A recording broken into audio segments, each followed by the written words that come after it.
welcome to DDOCast episode 505, recorded live on Saturday, February 3rd.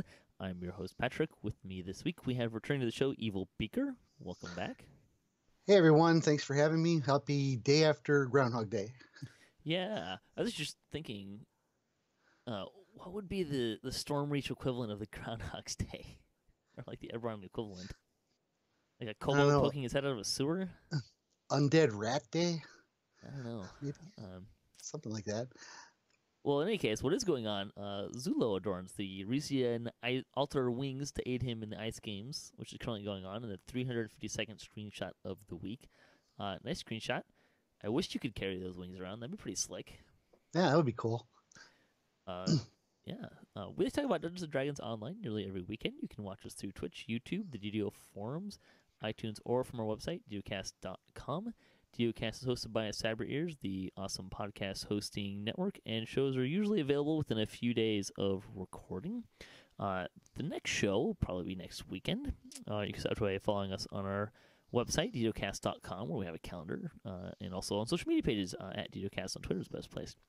On the podcast this week, we're going to be talking about the game news for this week, which includes a producer's letter, which is fun. I mean, we've been waiting for that for a while, so yay.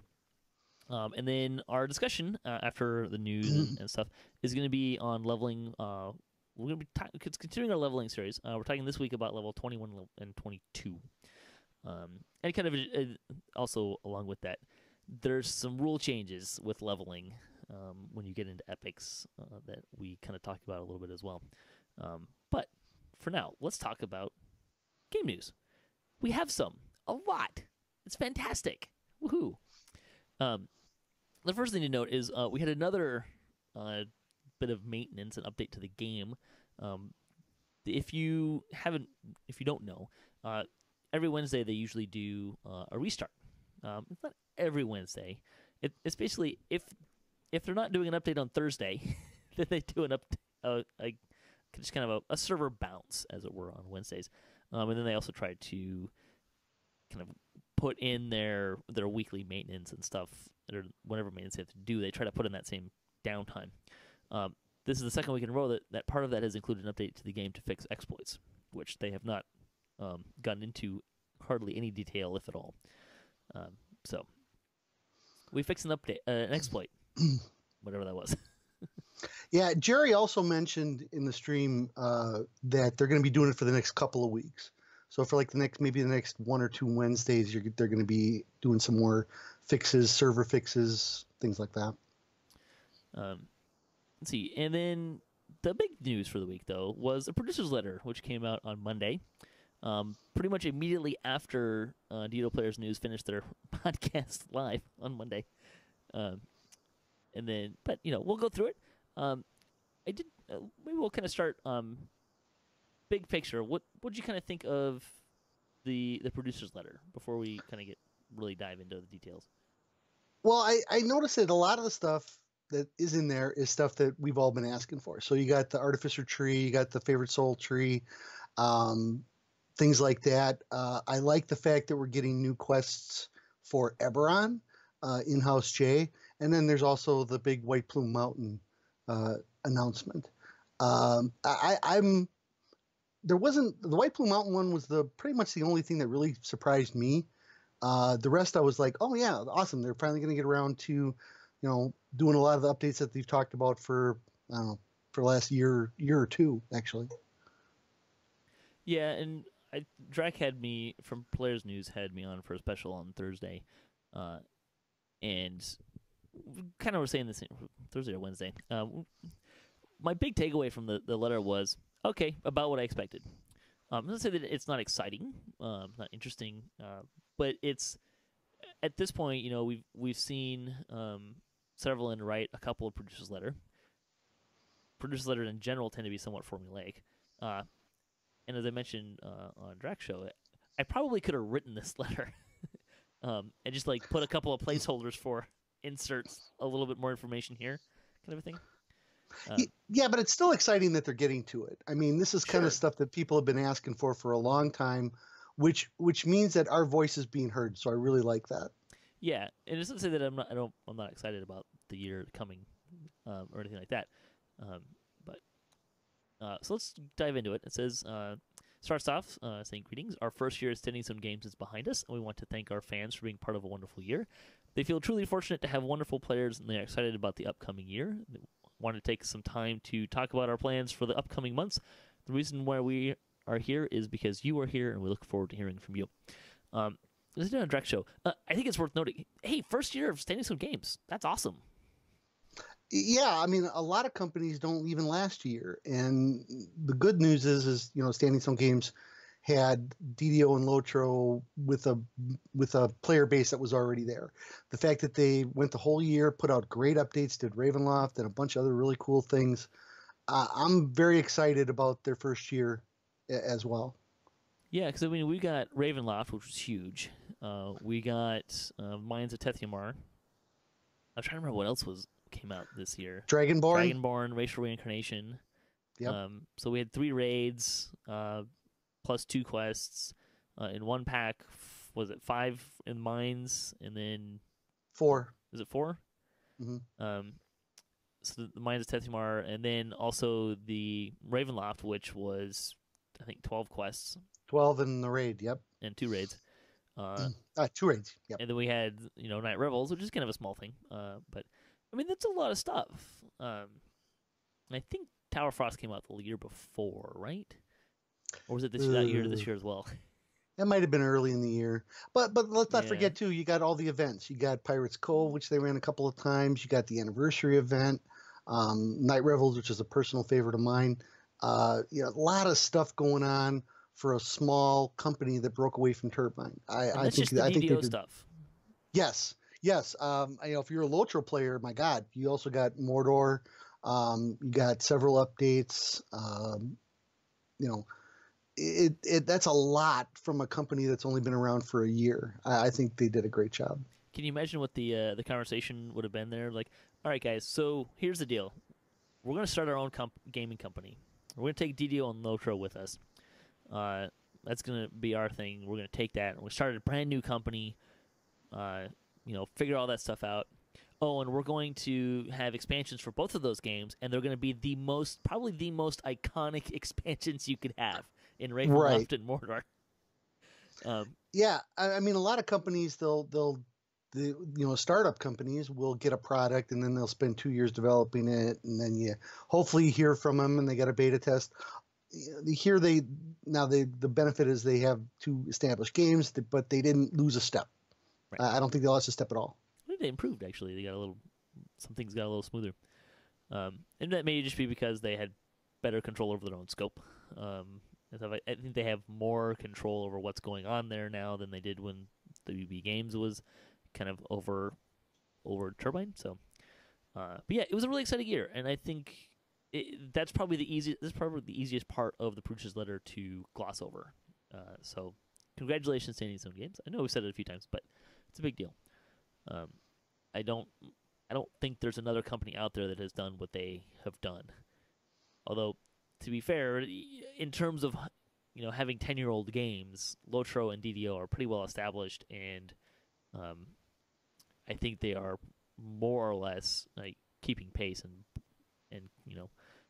funding themselves. So, yep, they may be old horses, as it were, in the gaming industry, but they are reliable old horses. Right, so getting into the more interesting stuff. Update 38 will arrive this spring. We'll turn adventurers to Eberron. The magic that has long protected Stormreach is failing, and as a strange plague is sweeping through the city, you'll join forces with the healers of House Tarasco to find a cure and save your adopted home. This new adventure pack will be level 14 on Heroic difficulty and level 31 on Legendary difficulty. Part of this work will allow us to tweak House Tarasco as well to help players get around the space. So there's a couple things that kind of jump out. I don't understand that. What do you mean get around? Yeah, right. That's kind of weird, but it is kind of weird. We don't know. Yeah, we don't know what they have planned. So, Yeah, it's kind of one of those statements that our players having trouble getting around the space. Actually, I was thinking about this afterwards. Again, because I talked about this with on Draculetta's show. And it is kind of a confounding thing, but I'm kind of wondering if maybe part of that has to do with the fact that there's 2 taverns with quests in them. Mm. That's kind of a guess that might be part of it. And Fred is kind of hidden a little bit. He's a little hard to find. But I mean, all in all, it doesn't seem like it's that hard to navigate around the place. I would say Amrath is probably a little bit more annoying to travel around. Yes, I will agree with that. So, but update 38 is coming in the spring. Probably that was pretty much what we expected. At least it's kind of what I expected. Returning to Eberron. Sure. Yeah, and I was thinking about that too. So I'm not sure how much pen and paper material is being generated for Eberron nowadays. So if you're a fan of Eberron, DDO is the place, right? I mean, if you want new adventures, new storylines, things like that, the only place you're going to find it is in DDO. I don't think Wizards of the Coast is doing anything with Eberron, and I don't believe it's open source development. So if you like Eberron, this is it. Yeah, and it's fun. We're going to get back to Eberron. The mines, obviously, the mines and Ravenloft were not in Eberron. I think the thing that's more striking to me, it's less that it's about Eberron. It's about Stormreach. Because we've had quests in Eberron off and on since we've gone to Forgotten Realms, but a lot of the quests tend to be not so much in Stormreach. I mean, Tower of Frost is kind of an exception to the rule, but this sounds like something that's actually in Eberron or in Stormreach, which I think is interesting. It's presumably something that they're making on their own, which I think is going to be fun. I think you should do a pretty good job with some of that stuff, and the storylines. It'll be interesting to see if it's kind of a standalone. It sounds like it's probably a standalone thing. I mean, the last big change to Stormreach was probably House C. Now that I think about it, Yeah, probably. Yeah. But yeah, it's always interesting.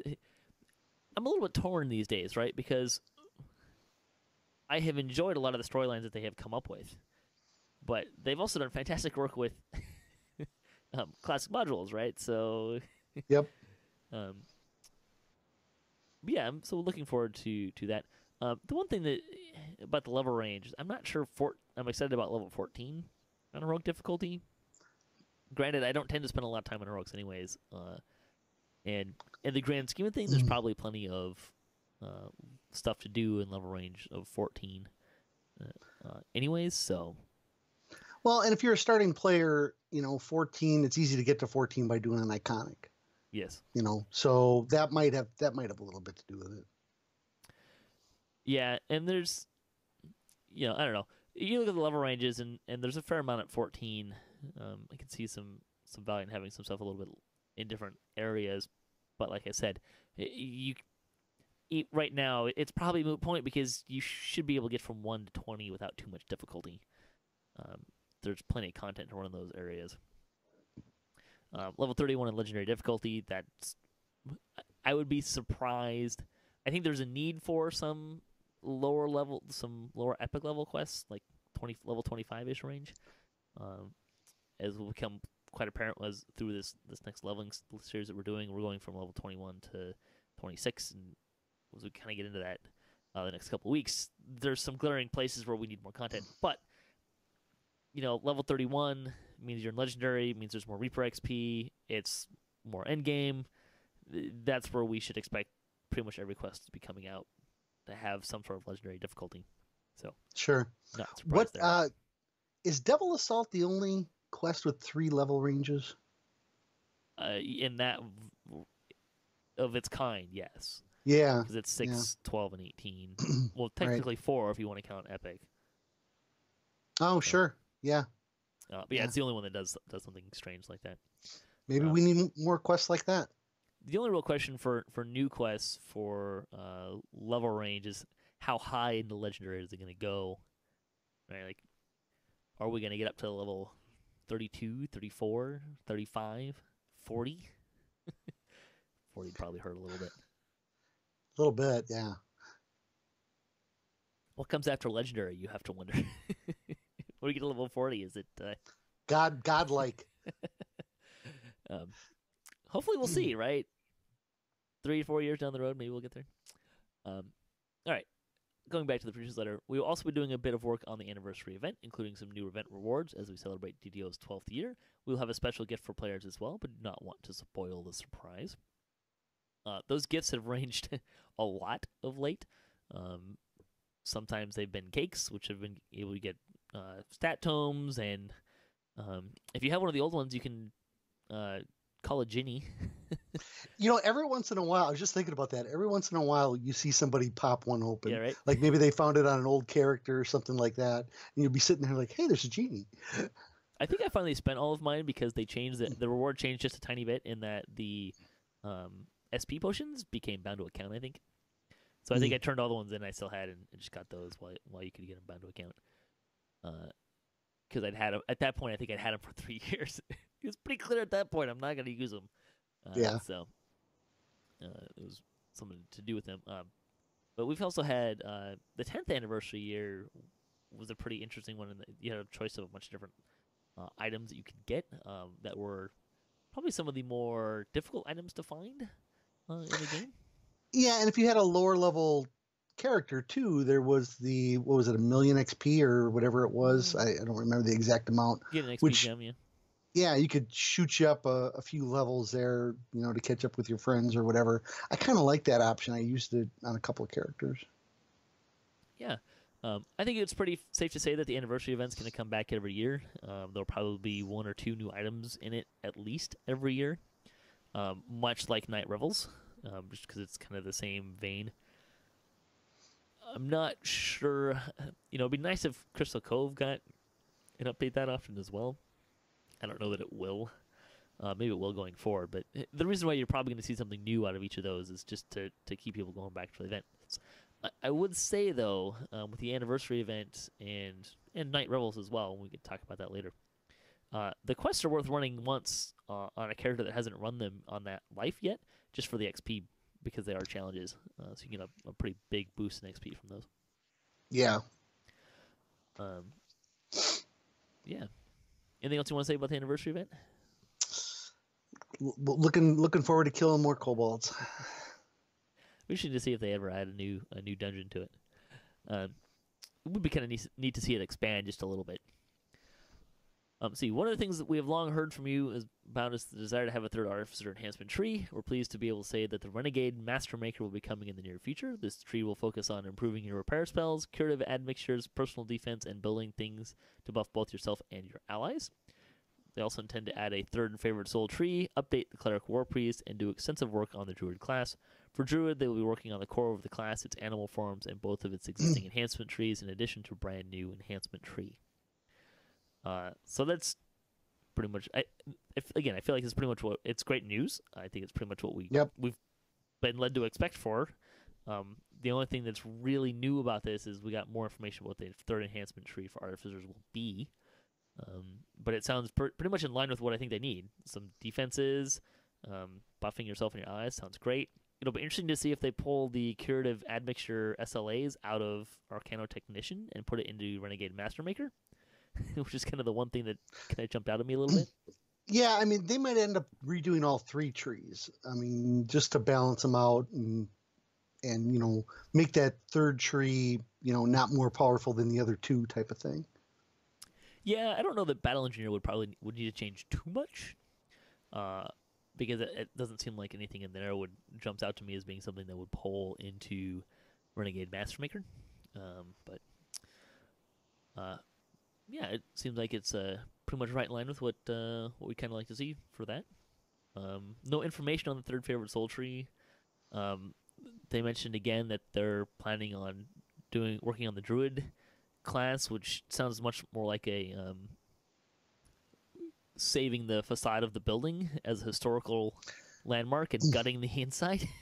I'm sure it's going to come with a heart of wood for people to respect from ground zero, like they did with the Cleric and Favorite Soul. Because if they change a lot, then I think people are going to want to start from zero. Well, the cleric thing they had to do because of it was more about the domains than it was about the enhancement trees. It, I don't know that they'll need to. It depends what they do. But Yeah. the things that kind of stand out to me here is animal forms, which unless you're not you're only partially a druid, you'll get all of them anyways. The thing that I'm hoping to see is if they make bear form more viable, preferably as kind of more of a tanking mode. That's what I'd like to see. Yeah, my druid, I kind of abandoned animal forms like right when I had epics because they just weren't as effective as the elemental forms or whatever weapon I had available. Yeah, but hopefully druid will get a lot of love there, and we'll see more druids running around and see some bears running around. That's kind of what I'd like to see. And it'd be nice if because my druid does prefer to be in wolf form, but it'd be nice to say, okay, I need to tank a little bit. Let me go into bear form and level up my defenses and maybe my hit points and stuff. I've always kind of thought that if bear form had some enhancements that were essentially worked like a stalwart defender, you'd get a lot better use out of it. Yeah, and it's already there, right? It's pretty low hanging fruit. Yeah, and some of those quests, those dire bears hit hard, so being able to do that would be cool. Yeah, a little slower attack speed, but some more. Yeah, there's a lot of ways they could go with that. So looking forward to what they're going to do there. Another thing they have long wanted to do is update the Treasure of Crystal Cove event. They intend to start doing that work in the coming months by updating the reward list. Speaking of events, they have plans for Night Revels to update the public space to work similar to the challenge system its dungeons use, and add a new dungeon for our favorite Halloween event. October is historically one of our biggest months, and they think we'll love what they have in store. So Treasure Cove update. We're interested to see. I think the stuff there goes up to level 24. Is that right?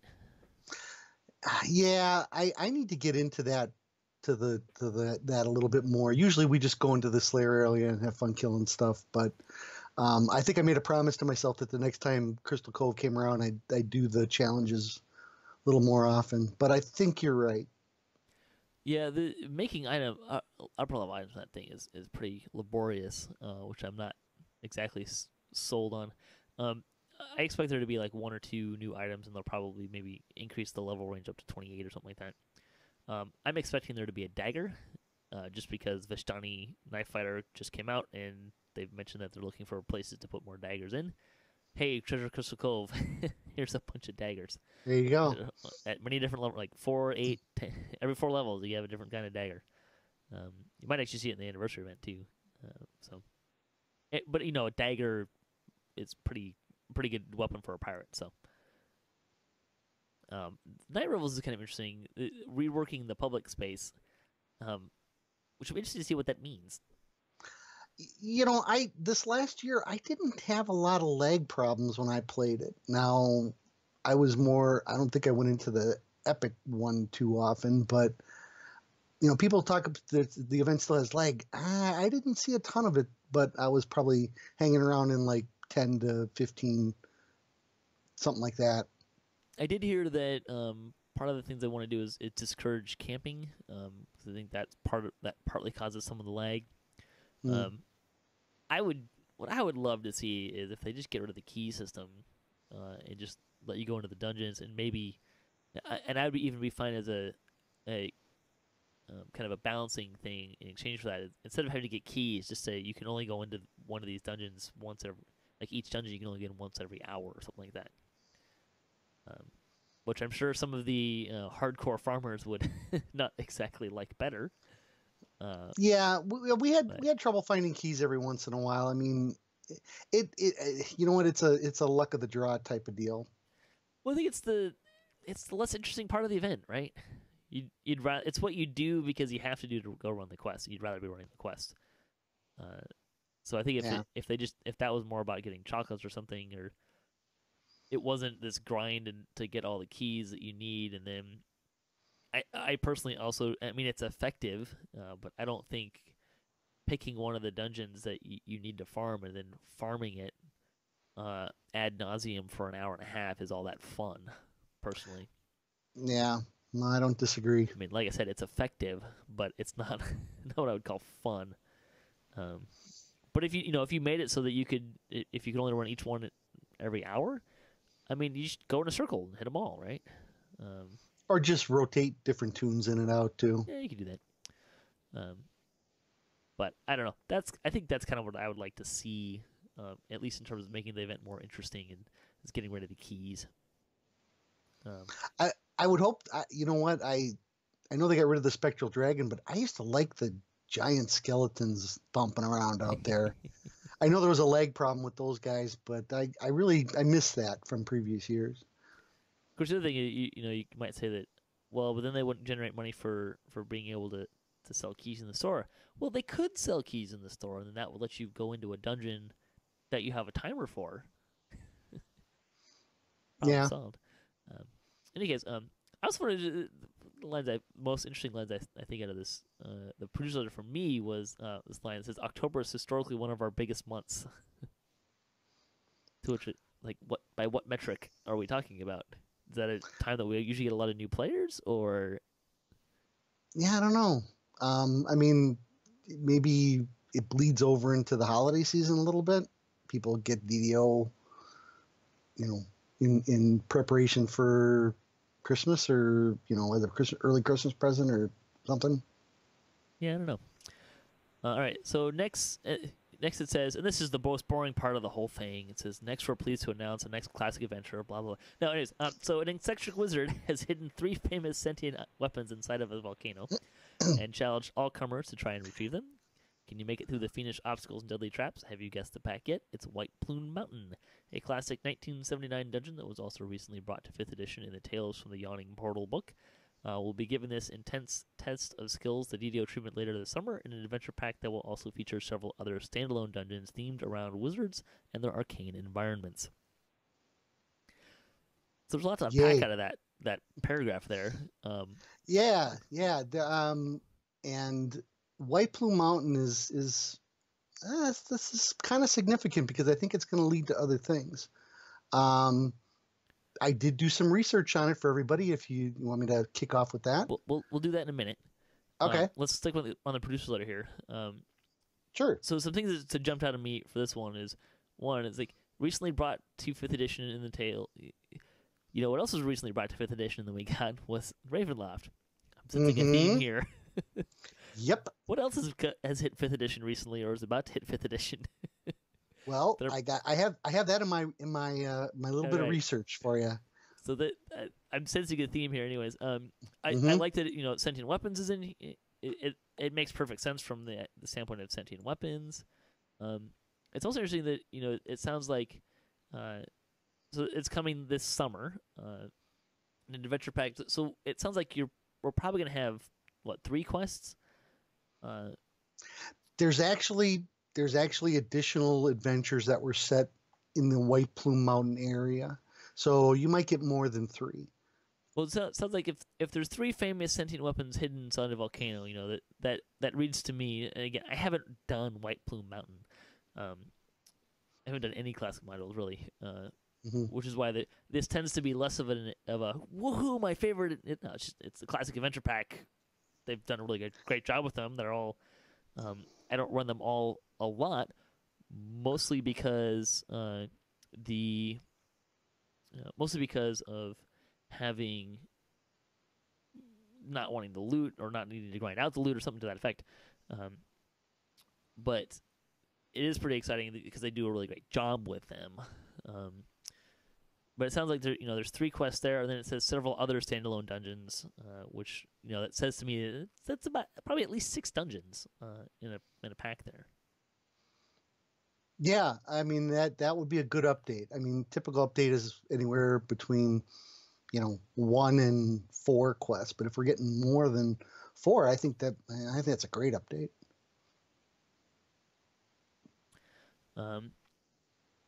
Yeah, we'll come back to White Plume Mountain. We have our resident historian here. We'll talk about it in a minute. Also goes on to say, we are happy with the feedback we received about sentient weapons with the release of Mr. Ravenloft. They plan to continue supporting that system in 2018, in addition to adding sentient weapons available in White Plume Mountain. They intend to add a Cobalt-themed sentient jewel for our 12th anniversary. I gotta admit, I'm not really shocked by that. at all. Well, the takeaway here is we're going to have sentient weapons outside of Ravenloft. Yes. So if someone hasn't purchased Ravenloft yet, I don't know why that would be. It's awesome. Here's your chance to experience sentient weapons without having to buy Ravenloft. They're also going to create a dragon-themed jewel for an as-yet unannounced release date. So the there's that's to be expected, right? We knew that we were going to have more sentient jewels. I believe there are 6 currently in the game. Apparently, 1 is hidden within one of the raids and is a very rare drop. I haven't seen it yet. I haven't heard of anyone getting it either. But then there's the one that you can buy with tokens that Jerry voiced. Yeah, there's the 3 that you get right off the bat. There's the so Hopeful, Inquisitive, and is it Resolute? Something Furious. Furious is the one that you get for the chain for the saga, and then Timid, and then there's another one that's in for one of the raids. But yeah, so we're gonna get a Kobold one, a Dragon one, presumably 3 more for White Plume Mountain. I would not at all be surprised if there was one with Night Revels. If not this year, probably the year after. I mean, there's possibly also one in Crystal Cove would probably, we could definitely use a pirate themed weapon. I'm sure there are so many options here, and the great thing about sentient weapons is if you find a new one that you like, it's really easy to transfer the sentient XP to a new one. The only tricky part is taking the filigrees out. Yeah. So it's not those. The real question is: are the toolkits going to be only in Ravenloft, or are they going to drop in other places as well? I would think that they're going to do that. My one hope that they do though is I would like a different way to give the sentient jewels XP, like maybe like a drop in a chest, like a Tales of Valor, or something like that. It's just that you only come across so many things to feed it after a while, so after we have sentient jewels for a year, well then everybody's bank account are going to be empty, and then they're going to lose interest in it. So that's kind of my hope. We'll see. I guess we'll see what happens. I mean, if the drop rates for named items continue to be strong, I don't think it'll be too big of a deal. So we'll see. Let's see. It goes on to say we have another big announcement to make later this year, but we're not ready to hint about that news yet. Sorry. Stay tuned for an announcement about an adventure that's been on many of our players' wish lists for years. They can't wait to tell us about it. Yeah, I'm sure you can't. I know that as a DM, and I'm sure you can also agree that DMs always enjoy teasing their players a little bit, right? Oh yeah. Anyways, Seb finishes saying, on behalf of everyone on the Dungeons & Dragons online team, we thank you for your support, and we've been humbled by the response to Mr. Ravenloft, and look forward to continuing our amazing tabletop-to-screen journey with you in 2018 and beyond. Crispus in the chat says it's odd that they didn't say we're getting a new race or class. I don't know. I mean, we've actually gotten 2 races and a class recently in Warlock, Gnomes, and Aasimar. And Dragonborn. And Dragonborn, too. So we actually been getting a fair influx of those. To be honest, I mean, what's left? Tiefling is the only thing that comes to the top of my head. Yeah, well, I mean, I'm sure a lot of players would say kobolds. Oh, yeah.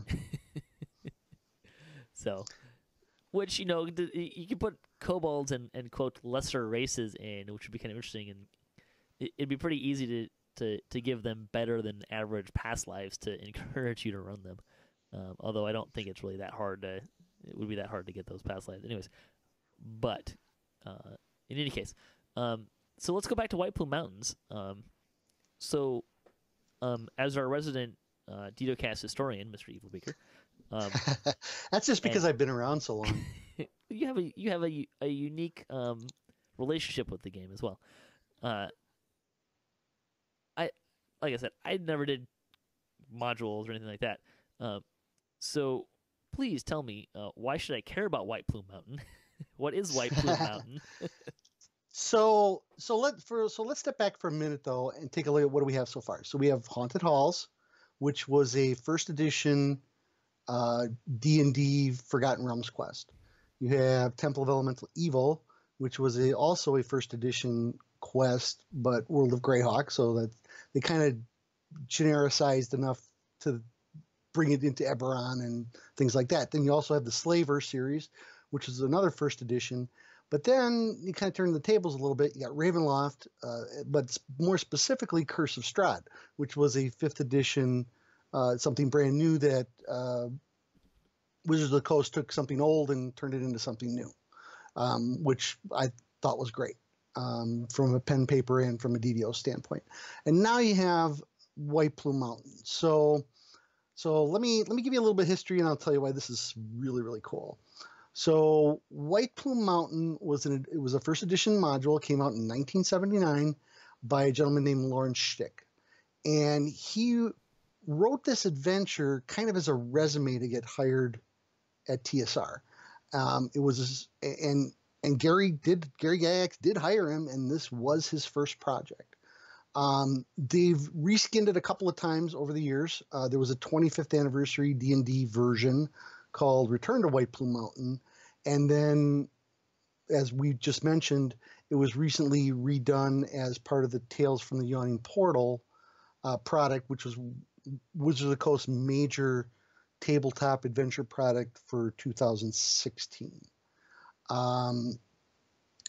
The adventure itself, when it was published, was only 16 pages.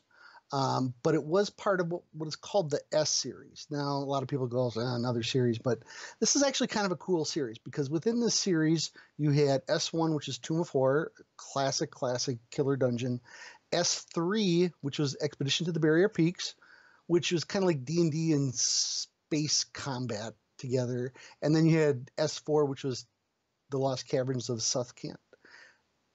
Those were all those other adventures were written by Gary Gygax, and they kind of put them all together with White Plume Mountain. So as part of the series, it became a very popular adventure because everybody's like, ooh, S stood for special. So these were all adventures that were not White Plume Mountain, but a lot of the other ones were run at Gen Con as Gen Con events, back in the 70s and early 80s later on. The whole story behind White Plume Mountain, as it's kind of been hinted at a little bit, it's basically a dungeon crawl. It's in a volcano. That's where you get White Plume Mountain from. And you are hired by 3 nobles to retrieve 3 stolen artifacts, which happen to be sentient weapons. There's a trident called Wave, a warhammer called Whelm, and a sword called Black Razor. And all these weapons were stolen by an evil wizard who, in their place, left a poem for the adventurers to read and then try to find the weapons. And they basically had to travel to White Plume Mountain and go through the dungeon and recover each weapon. So there is the evil wizard that did steal it. There's kind of a history behind him. I can see where this would blend into their whole evil wizard or wizard dungeons theme that they kind of hinted at a little bit. White Plume Mountain, every time somebody does a what's your favorite adventure survey, White Plume Mountain always ends up in the top 5 easily. It has a lot of tricks, a lot of traps, some cool monsters, and the cover of it, if you've never seen the cover, it was done by an artist named Jeff D, and it has a manticore in it, something we do not yet have in DDO, which I think would be very cool. And the White Plume Mountain adventure itself, for the time, had a lot of really cool tricks and turns and things in it that you'd never seen in an adventure before. So that alone made it really popular. The other thing about this that kind of made it popular was you're supposed to give the weapons back after the end of the adventure, but most people kept them, and then supposedly they were to send assassins after you to get it back, but that was always a fun. Every once in a while you'd be talking to somebody and they'd be talking about their favorite character and says, "Oh yeah, I have Black Razor and whatever." "Oh yeah, you're fighting off all those assassins, are you?" So that was actually kind of a fun little fun little thing put into the quest itself. Originally, it was set in the world of Greyhawk, but with the Tales from the Yawning Portal, that kind of links it back to the Forgotten Realms. Now, whether Standing Stone Games places it in the Forgotten Realms and makes it part of the Forgotten Realms pack or not, I don't think that'll happen. I think it'll be more of a generic adventure. But the key takeaway, one of the big takeaways for me on this was actually the Tales from the Yawning Portal. So what that is the Tales from the Yawning Portal is a bar / inn, and it sits in the city of Waterdeep, which is a city in the Forgotten Realms. And it sits at the base of there's a mountain that's near Waterdeep, and it kind of sits at the base of that. And the Tales from the Yawning Portal was basically a gateway to Undermountain. So if you're a fan of the Forgotten Realms, you know that Undermountain is this endless underground adventure area. So full of mega dungeons and paths to adventure, beyond imagining, So if my hope is that Standing Stone Games is going to literally create the Tales from the Yawning Portal. They're going to create the Yawning Portal. And so you would go there, and then that would be the launching point for all these different adventures. So the Yawning Portal product had, 2, 4, 5, 6, 7 adventures in it. So it's basically a retelling of all of these other adventures, of which White Plume Mountain was one of them. So the first two were the Sunless Citadel and the Forge of Fury, which were actually the first 2 official D&D products for 3rd edition. So a first level dungeon and a 3rd level dungeon. After that, it's the Hidden Shrine of Tomoka-Jan, which is another classic late 70s, early 80s adventure where you have to go kind of like a Aztec-themed dungeon. Okay, and that was for pen and paper. That's around 5th level. Then came White Plume Mountain, which in the pen and paper version was 8th level. After that, they kind of changed it up a little bit, and they had a module called Dead and Thay. Now, what Dead and Thay was actually started out as a D&D Next playtest mega dungeon. So D&D Next was the playtest that they did for over a year at Wizards of the Coast in preparation for what were they going to do for rules for 5th edition.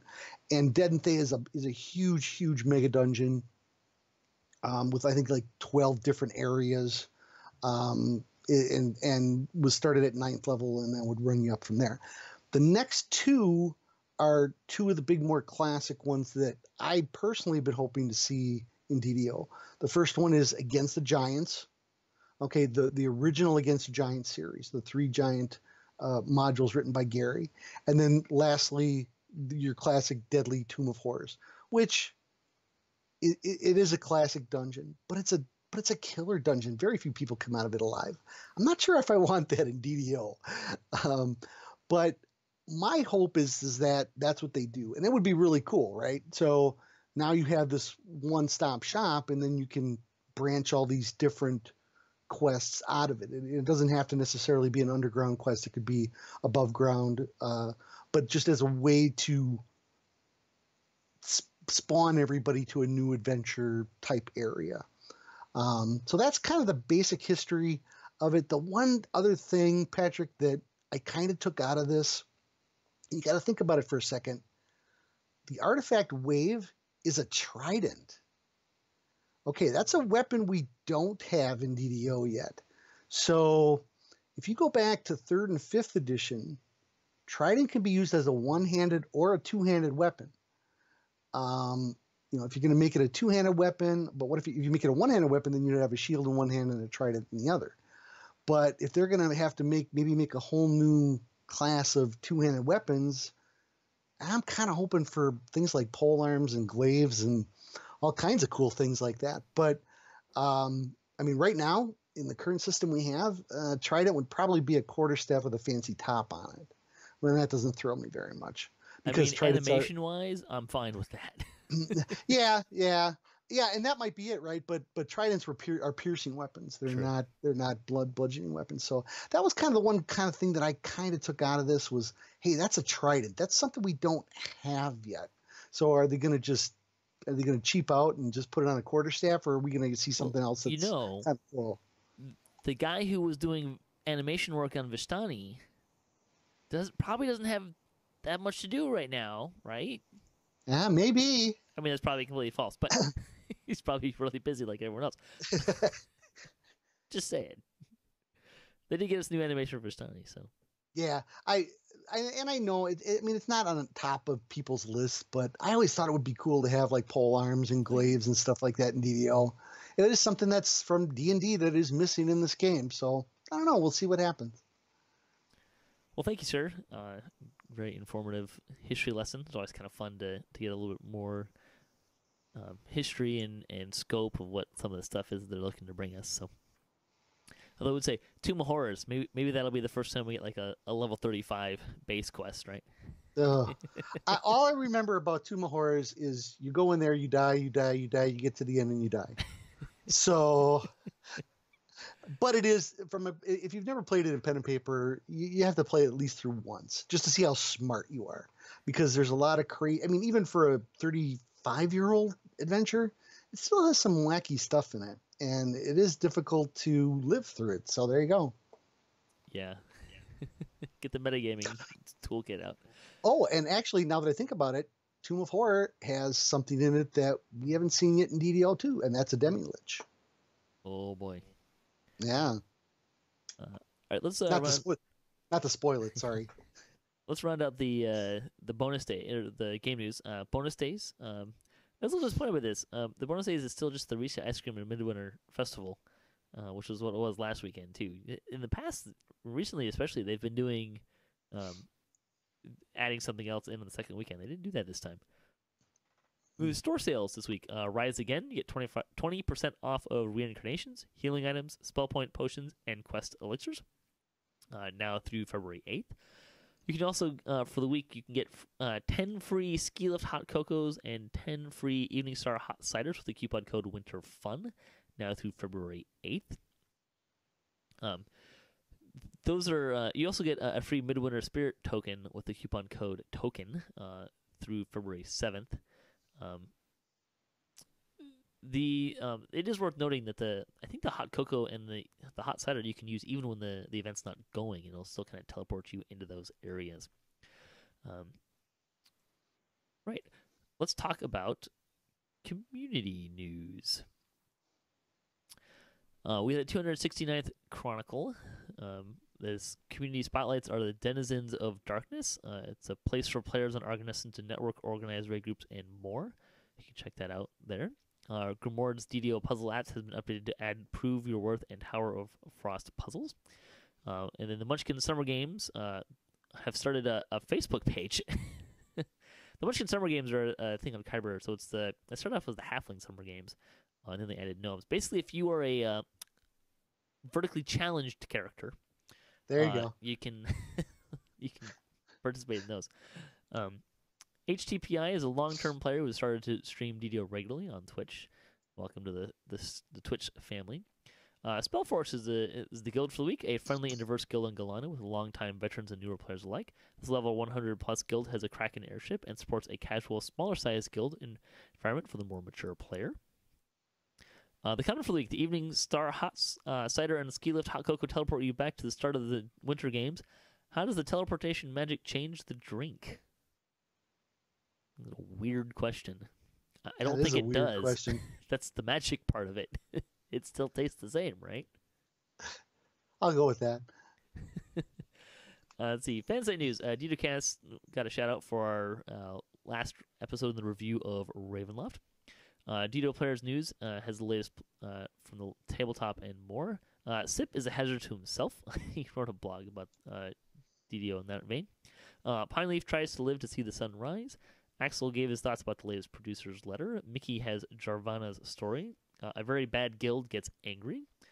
City wrote about his third life. Band VP runs Stormy Refresco on Reaper. Fumbles in Fame is streaming on DDO. That's a great name. That is cool. It's probably better than DDO Kasplat even. McVegan Pants talks like a parrot and more. Schumann with Even ran heroic Giant Hold Reaper quest, and Bard Life finished with legendary Hard Shroud run. And then Cordovan used some time to do some Q&A instead of the weekly Wednesday lunchtime live stream because there was downtime, so he couldn't play. If you're looking for any of those, someone asked this week. I don't tend to put all of those links into my show notes because if I did, that would be a lot of links. So if you're looking for any of that stuff, and for future episodes or for past episodes, it's all in the Chronicle, which I do link to. So apologies, you have to go through 2 links, but it's all there. Let's see other stuff that came out this week. DDO Players News did a special on the producer's letter. So Draculetta asked if I would hop on and we'd talk about the producer's letter. And that's pretty much what we did. And as promised, I took his planned 30-minute show and stretched it out to about an hour because I'm good at that.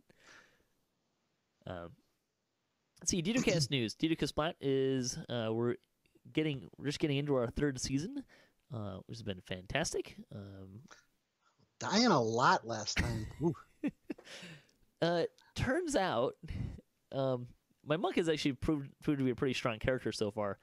However, strength sapping shadows were a considerable weakness because they would sap my strength. I would get knocked out of my stance, and then I would lose constitution because I was an earth stance, and then I would die.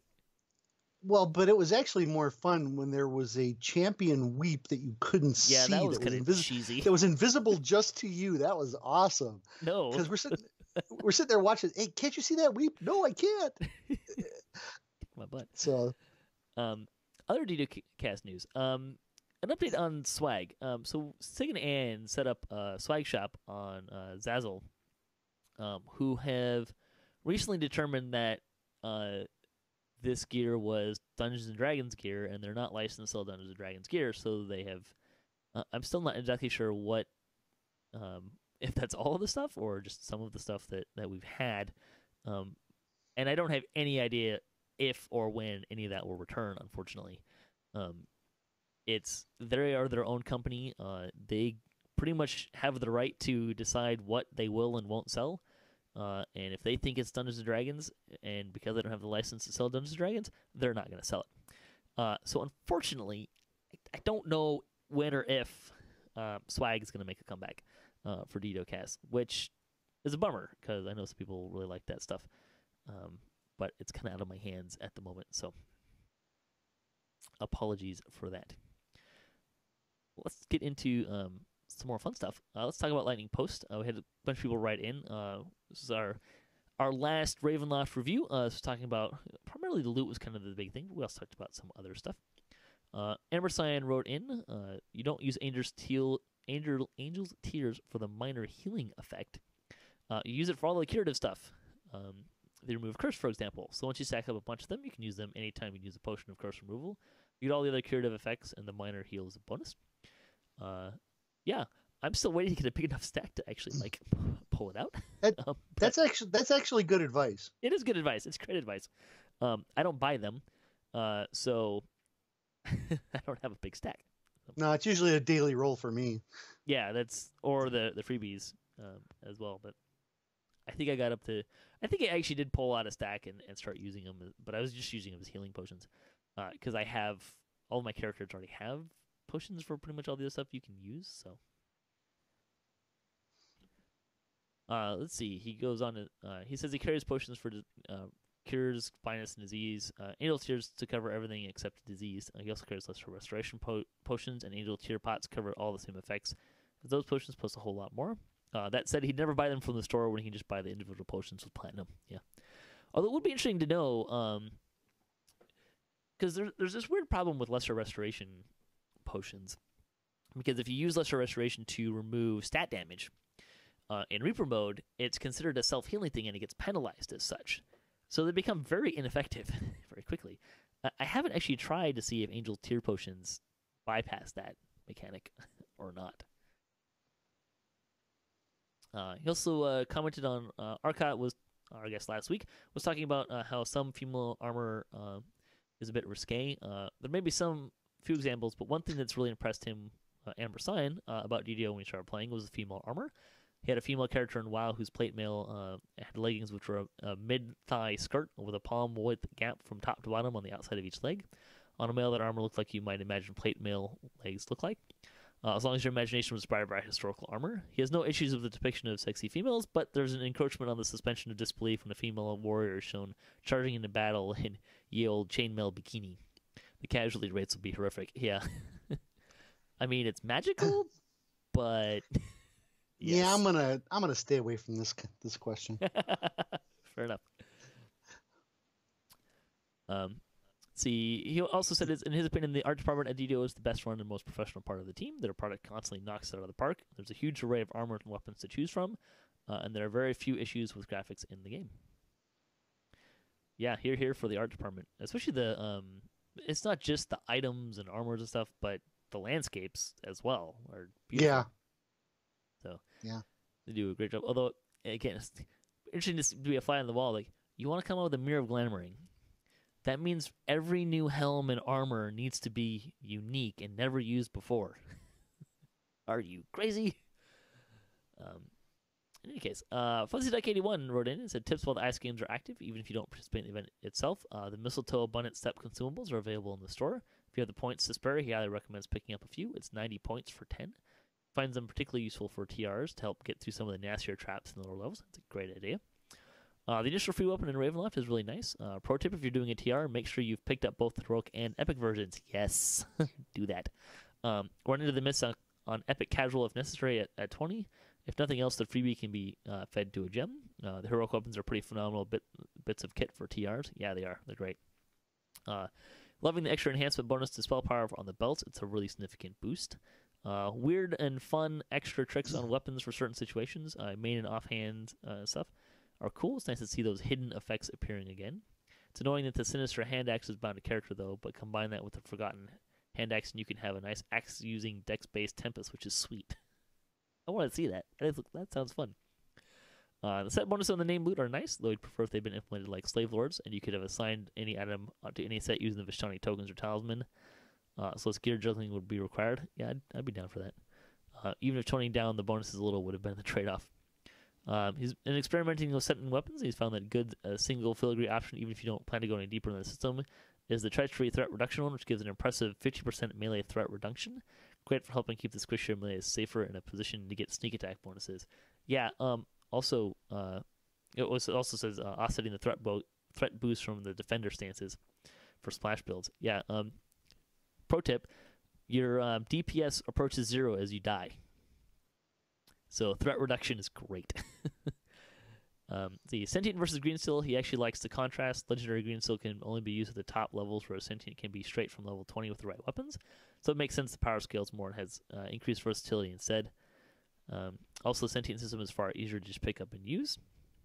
Yeah, I mean, the main reason why they're incompatible is tech more than anything else, I think. But see, Arcot also wrote in. He said there's a lot of great loot in Ravenloft. The Morning Lore weapons are better than many of the epic and legendary weapons that existed in DDO previously. Even level 10 Barovian weapons are pretty darn good for their level. Yeah, I'm actually surprised at how much better they... Like, when I looked at them on paper, it was like, oh, okay, well, that's kind of boring. And then I saw the numbers like, these are pretty nice. We were shocked. It was like, whoa. Yeah. This is an awesome weapon. And it's important to note, and I, after listening to the review that we did for Ravenloft, if you're a first life person or even a second or third, you're not a triple completionist, you haven't done a million TRs, the Ravenloft loot is worth noting because it's going to be stuff that you've never seen before, or it's good loot for that level. The heroic 10th level stuff I think is spectacular for that level. Yeah, I'm definitely in the boat of every life run into the mists on heroic and legendary and get one of each, even if you're going to feed it to a weapon, but you can fill up some extra weapon slots and stuff like that. Sure. The fighter now has 2 kopeshes and a bow at each spot, or he will after his next life, something like that. So. Yeah, my historic or heroic Vistani Knife Fighter is 2 of the Barovian daggers. Yep. So also the set bonus is also very good. The adherent set requires you fill 5 slots, which is fairly easily done depending on your gear. Yes, it's easy to get the items. It's hard to figure out which ones to use. Yeah, and my one takeaway from that is I wish that some of these set bonuses were incremental. So if you had Yeah. 3 or 4 items, you'd still get some kind of bonus. And then, if you got 5, well, then you got the spectacular bonus. Rather than you don't get jack unless you have all 5. See, it says it says loot could have been a little better, but it was still very strong. Channel DDO wrote in, says I think he's disagreeing with some of the assessment of loot. I should mention, I put this in the forums. It's worth noting that Voodoo, you could give Voodoo a sword and he wouldn't know which end to hold, and he'd probably shoot his eye out with a crossbow. And Draculetta has terrible random loot gen luck, so he probably hasn't seen any of these either. Those guys are great. I just kind of playing with them a little bit. Yeah. So Channel DDO says Ravenloft is great and the gear is awesome. Not everyone has to farm Epic Shroud and Slave Lords to get awesome stuff anymore. From a tank's perspective, the Tower Shield is awesome to have. There's actually a lot of great stuff for tanks. I really like the Knight of Shadow set. For two-handed fighting tunes, the Great Axe and Maul are the best in the game at the moment. Putting 75 melee power of Sentient on it makes it better than the hard-to-farm Epic Shroud weapons. Two-weapon fighters tunes get so many options now. Vistani and the daggers of those raids make so many people happy. DC casters got more DCs and DPS. Tanky casters got some great stuff as well. You can finally get Blinding Radiance item without running the Epic Shroud. The free caster stick is awesome. The second caster stick is also great. Almost every weapon is available, and they all accept sentience. Figuring out the gear is part of the fun. Don't complain about tough choices. Look, I support tough choices. I'm still going to complain about having to make them. It's important to note, too, with that free weapon, the Scepter is the only real caster weapon in that pile, I believe. It's true, yeah. And, and there's also, so there's 2 different ones, though. If you go to the trader in the Blue Water Tavern, he has another Scepter that has different abilities and stuff on it. The first one Night Mother?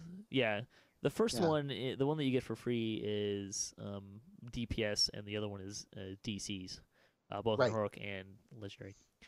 Channel Geo continues, says, in general, some of the raid items are so inspiring that you want to go and build tunes to be able to use them. He really likes what they did with sentient weapons as well. Some interesting ideas there. It says, in conclusion, I think people got overwhelmed by how many different things they can do, and they started to complain. Look, like I said, I support tough choices. I just don't like having to make them. It certainly makes the game more interesting, but man, is it hard to say that, this thing that I spent so much time trying to get, I'm now putting in the bank, and I'm never going to pull it out again. Yeah. Start a new character that can use it. That's my advice. Well, not if it's bound to character. Oh, well, that is a problem. So. All right, let's close out the show here. A little of a longer one today with the producer's letter. Thanks, Mr. Beeker, for joining us today. And thanks to all the listeners for the show and to all the guests that helped make this show happen. Thanks to Standing Stone Games and Wizards of the Coast and to Cyberears for hosting the podcast. If you would like to support the show, you can visit our website, DDOCast.com. You can also support us on Patreon. You can just have a DDOCast.com for show notes, MP3s, our calendar, previous shows, swag, and other fun stuff. If you'd like to be part of the show, you can, or maybe something you'd like to add in. Tell us what your favorite part of the producer's letter was, or maybe your what next quest or adventure module would you like to see them do? That kind of stuff. Or maybe you have a question you'd like to hear us answer, or a topic you'd like to hear us debate, or you just want to say hi. You can leave us a comment. You can email us at ddocast@gmail.com. You can also find us on social media and follow us latest cast updates. We do have a segment today, and after that, we will get into our discussion about leveling for 21 to 22. And our closing tip for the week comes from Galakills on Kyber, who says to drink potions. And we will now go to our segment. This is Greetings from Korthos with Grand Darn.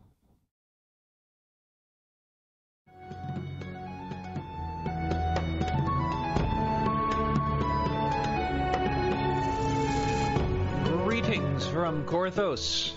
Today I will be highlighting the activities of some active members on the Orion server, as examples to draw from of what kind of things people out there are doing to help new people to the game and other kinds of community participation. Before I get to that, I'd like to share with you something that happened during gameplay the other day. I just TR'd my melee character, Vexer, and joined a pug group where we ran Cobalt Assault. We had started the quest and someone else joined the group. They then ask, "Share please," and the group leader responds in chat with, "Seriously? Yes, Cobalt Assault is a free-to-play level 3 quest in Harbor. Most everyone knows where it is. But new players don't." What do you do as a member of a group in a situation like this? Is there anything to do? To be honest, 90% of the time, I probably don't do anything, and I'm sure everyone can recall some time when the leader of a group you joined did something to another player that wasn't so nice, or the other way around. You may think, hey, I've got my own XP to worry about. I'm just here for the loot. It's a tough moment. Do you remain complicit through silence, or do you challenge the group lead? I don't advocate rebellion. You made the choice to join the group after all. There isn't really a clear course of action here. For you, this might be just a blur of a moment among so many others in a busy day of character improvement. This could also be a moment where you can make a newer player to the game feel welcome in what could be a rough experience for them. I don't know. So what did I end up doing, you may ask? Well, after the seriously comment, I put in chat, I can send a share. And the lead responded that he could send the share himself. After that, I sent a welcome message to the new player and got on with the messy business of Kobold genocide. I guess I could have gone ahead and sent the share myself without saying anything, or there's so many other things I could have done. It's a fleeting moment, but I guess the message here is to make those coincidental meetings with new players a better experience. Be conscious of what's going on. So often we go into autopilot when focused on the task at hand, and play becomes more automatic or subconscious. All right, let's move on to the main point of discussion for today. That is concrete ideas of what other people on RN are doing to help around the server. I will most likely butcher or get your name entirely wrong. Be forewarned. This is just from my own observation, so I know I've missed people who are doing great things out there. I apologize in advance for not noticing the awesome things you've been doing. I mean, sometimes the best act of kindness is the one that goes unnoticed. It may be awkward for someone to have their personal act pointed out. They kind of carry greater meaning if unnoticed. However, I think they should be recognized. So, that being said, here are some people doing some cool stuff. I will start with Korthos-specific activities where I picked up on things through general chat and interactions with players. Some of these notes go back a couple of years now, so players may not be so active any longer. There were a number of players such as Fineria, Plantaris, and Dranader who were out there in Korthos chat actively asking if new players to the game had any questions. And they were getting some responses, so kudos. I ran into a player named Hayden who was returning after an 8-year hiatus and was out in Korthos actively helping new players to the game. Another very aptly named character is around Korthos once in a while named Welcome Matt, and will engage with new players as well. Lucky Strike is a name that regular players on Orion should be familiar with. He often posts LFMs. He has to have TR'd over 100 times, and during his busy schedule will actively look to put together a taxi group for new players when running through Korthos content. Kudos to all. Next up, people who do stuff for new players but not strictly in Korthos. First is a name some of you who play on server may recognize, Zavina. Would sometimes come out to Korthos and do giveaways of stacks of 100 heal potions. These were done with an LFM, and Zavina was out a number of times, so the giveaways must have been successful. Similarly, using the LFM panel is a veteran player by the name of Judark, who would ask a simple question, if any new players needed help. The advantage here was that communications went server-wide, and from discussions on the Titan channel, he was getting some traction helping out new players. Finally, Titus Ovid has been doing something really interesting for a while now, where he mails out useful items to low-level characters on server, like stacks of healing potions, etc.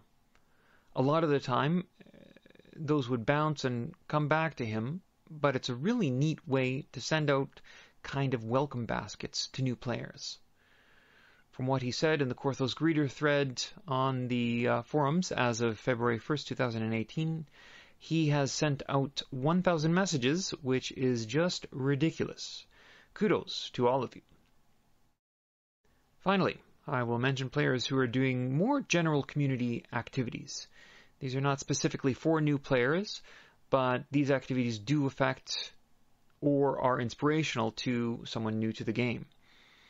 I just noticed the other day that Aerofen, who is active in the Discord chat, was playing hide-and-seek in Harbor. Anyone who could find him would get a prize. You see that from time to time. It's a great way to interact with other players. Revilia, or Revi Runner, is a very accommodating player who represents her guild Legends of Orion very well. She's always there to help new players to the game, or group mates, even when running Reaper 8 or 9 content. Finally, someone who is regularly in the Stormreach Chronicle, and a name most everyone should be familiar with, is Mickey, who runs weekly elite raids at Cap.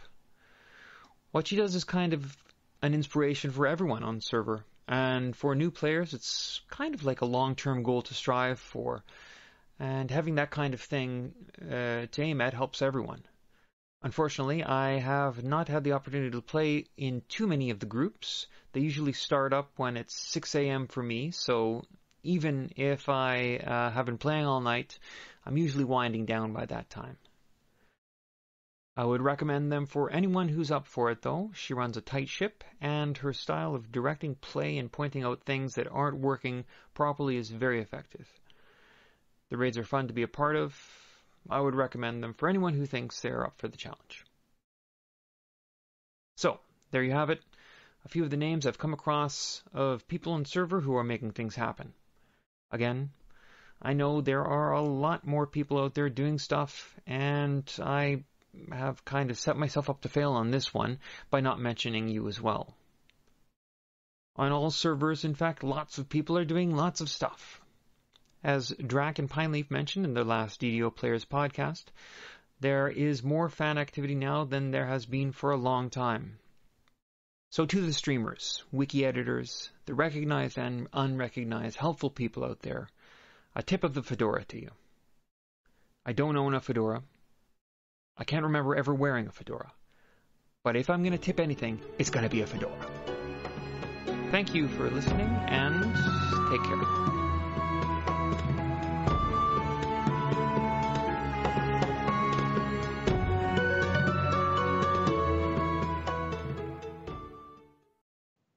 Hello, we are talking today about leveling. So we're continuing our series. We made it all the way up to level 20. Today, we're going to talk about level 21 and 22, and then subsequent weeks will be we're covering up through 26 kind of in this chunk, and then we'll kind of talk about some other stuff for a few weeks. Then we'll come back into 27 and 32. Now, I know what you're saying. You only level up to level 30. But we're talking about quest levels, so that's important. I'm your host, Patrick. With me this week, we have a couple guests. Salalazing, welcome back. Hello. Yeah. We also have Cordovan, our community manager from Sandy Zone Games.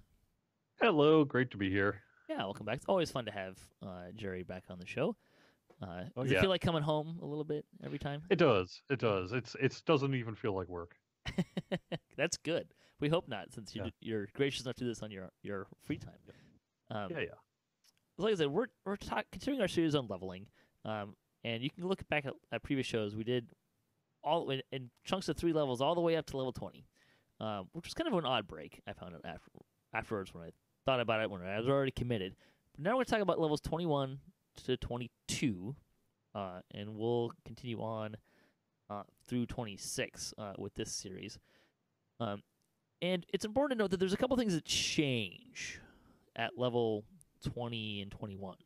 First of all, you're in epics. Congratulations. XP works the same, but also very differently in terms of where it's going.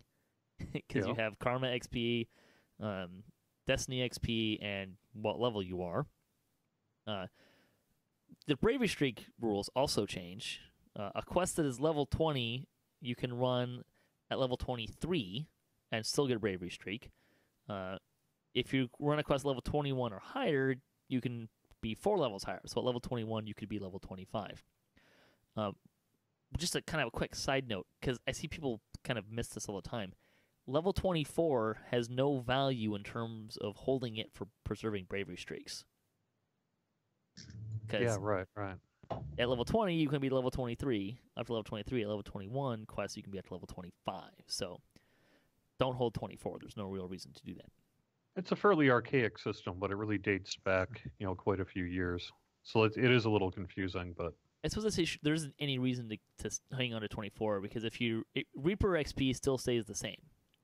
Those rules don't change, which is nice. And again, you kind of alluded to the epic thing is kind of more of an archaic thing. It's been that way for, basically since Menace of the Underdark came out, right? Yeah. Or did Bravery Streak come after I that? so. I can't even remember anymore. No, it was before. I'm pretty sure it was before Montu. I think so. I don't remember. Geez, yeah, it all does kind of run together, Yeah. but yeah. So that's some stuff to take into account here. The other thing is, if you don't care about Bravery Streak or Reaper XP, there's no power leveling in epics.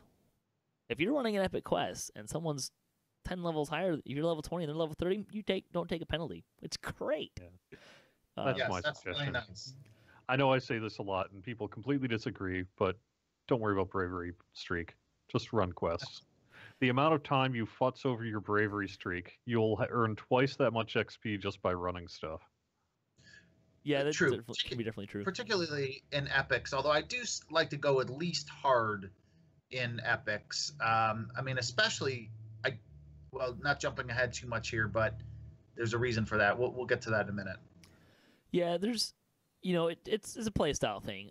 I would certainly say that, it's for the casual player and average player, you're probably worrying about it too much. For those in a static group or, a guild that has a lot of people running that stuff, sure, it makes sense to kind of keep it. I wouldn't let it hold you back and prevent you from running other stuff. But, it's something to keep in mind. Anything else you want to say just generally about kind of the transition into epics here? Because once you hit level, I believe is it 20 or 21 quests? Which one does it count where you can be up to level 30?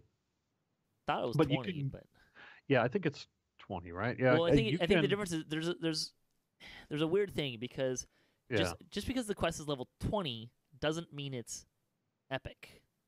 Right. That's True. one. Yeah. So if you're in an epic version of a quest that is level 20 or above, the epic rules apply in terms of power leveling.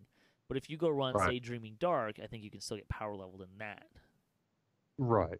True. Yes, absolutely. That is correct. Right. Okay, that's what I was trying to get to. But the other point is, you can be partied with people who are level 30, and you don't lose XP, even if you are level 21.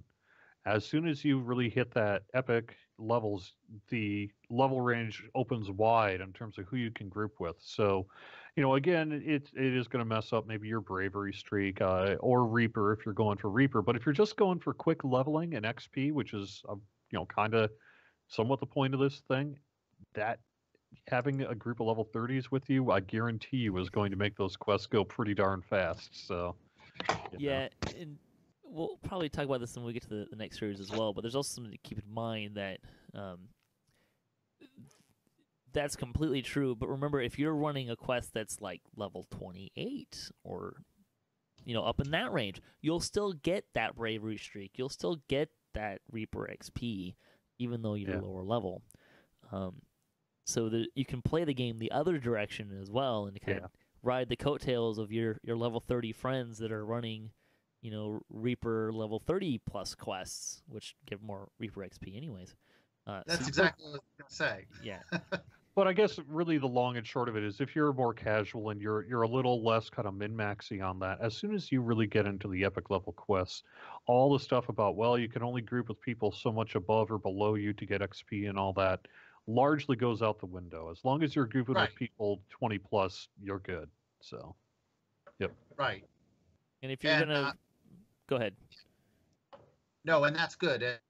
And that's a tip to keep in mind, that the first time, I mean, typically my number one piece of advice here, I'll get to it now since we're keep alluding to it, is that, you don't want to run these daily quests heroic. You want to get that super bonus in epic, and you can run with your much higher level friends and get that. I mean, 21 to 22, that should take you if you have it planned right, that should take you 15 minutes.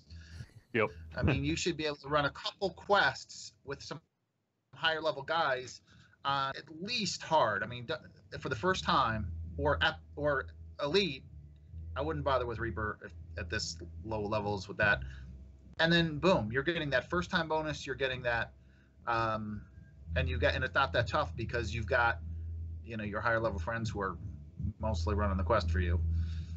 I do want to mention one thing, and then I think we'll get into the quests. It was a bit of a long preamble, but I will say that I have noticed that level 20, 21, that jump into Reaper is actually a little more, like, the quests tend to be a little bit more challenging than you would think, mostly because there's a jump in from heroics to epics in difficulty, and when you're level 20, 21, you're still kind of getting into you're not into the good gear yet, right? Or at least the higher level legendary gear. So, I have a tendency to find that if you're the kind of person who likes to ramp up the skulls a little bit, the level 20, 21, 22 quests are actually they're surprisingly more challenging to do that with, just because you're missing a lot of the epic abilities. You might have a full epic destiny to run with, but you don't have a bunch of epic feats. You don't have a bunch of legendary gear and that kind of stuff. There is actually one more point that's worth mentioning, is that, and this is really, again, for a newer player or someone who is just now getting into epics for the first time, you had to deal with your enhancement system going up to level 20. Once you hit level 20, you're pretty well set on enhancements, and a new system opens up called Epic Destinies. That is its own topic, but I would bring it up here only because as you're running these quests and getting your XP, you will be getting Epic Destiny XP as well. And so especially if you're on a bit of a power leveling curve, that's the time to really start leveling up those Epic Destinies. So especially if you are on a past life, like this is a second go around, that sort of thing, I would recommend using these lower level 20 quests in particular to grab up a bunch of Epic Destiny XP, because you don't necessarily need to be into your, quote, final Epic Destiny or maxed out Epic Destiny really until the later part of the 20s, if not endgame itself. So this is a really good time to be earning some Epic Destiny XP. Right, particularly because, like we mentioned, most likely you're going to be having some of your more powerful friends lead the quests for you. It's, the early 20 levels are kind of a no man's land there because you don't have the power stuff, but you still are in epic. However, the good news is that there are a lot of advantages to this range because you can have the higher level tunes helping you out, and you can be racking up that, like Jerry said there, the XP in those sleepier destinies, and that's and you're not going to be like angering people that you were in a off destiny in a real tough raid or something, so make the most of this no man's land. Hit those quests for the first time.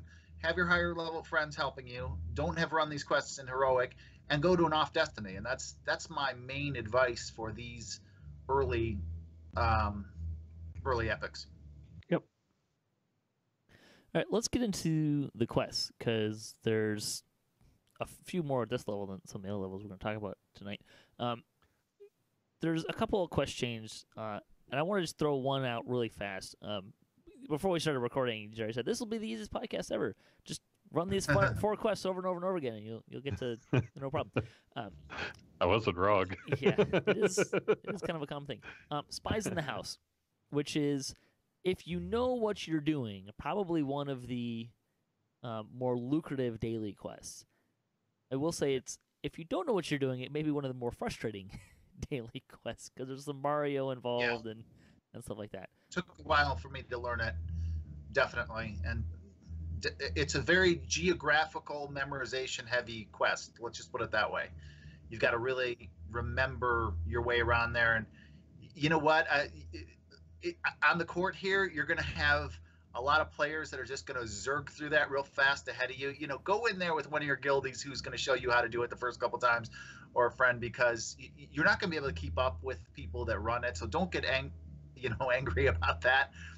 It takes a while to learn, definitely, and frankly, most people understand that, and they just zerg right through it and don't even care if you are doing a pike, whether it's on purpose or or because you can't find your way, because they understand that. Yeah. And just for those who don't know, Spies in the House can be found in House Deneath on the Everon side, and it's over basically a little bit, well, I guess it's south from the Anvil Fire Inn, where, I guess that's probably the best place to put it, or to say it. And there's no prereqs to get to it or anything like that. You can just go straight in, rinse and repeat. One of the things I'd mentioned about particularly these low-level 2021-2 quests is you're going to be, to some extent, running a bunch of things that you ran already on heroic levels. This is good because that means there are some new mobs and some new encounters, and there are some things that are different.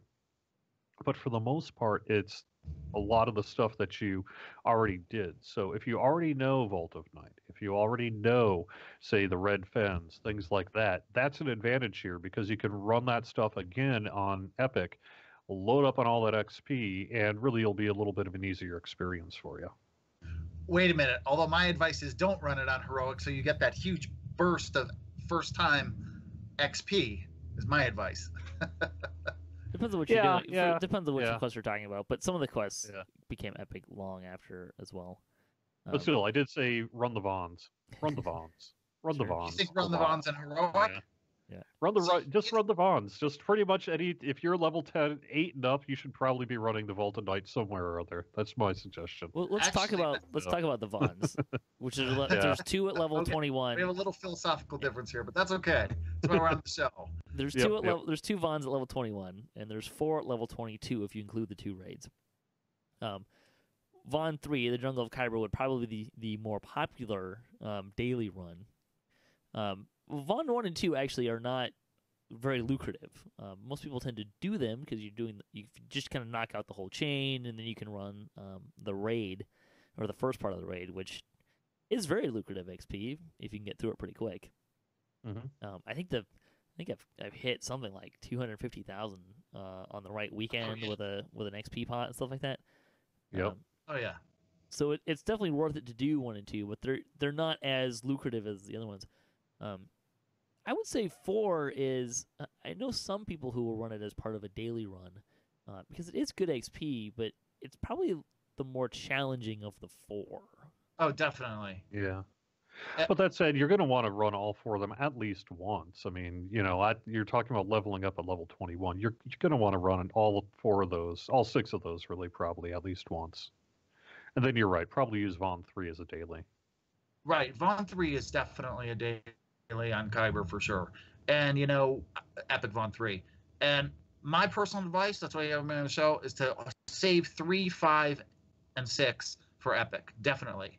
And ideally, even save them for the weekend bonus weekend. I mean, the XP bonus weekend, because, I mean, you run that'll blow you through 3 levels right there. Those 3 quests will probably knock you through the first 3 levels if you've run them for the first time and it's a bonus weekend.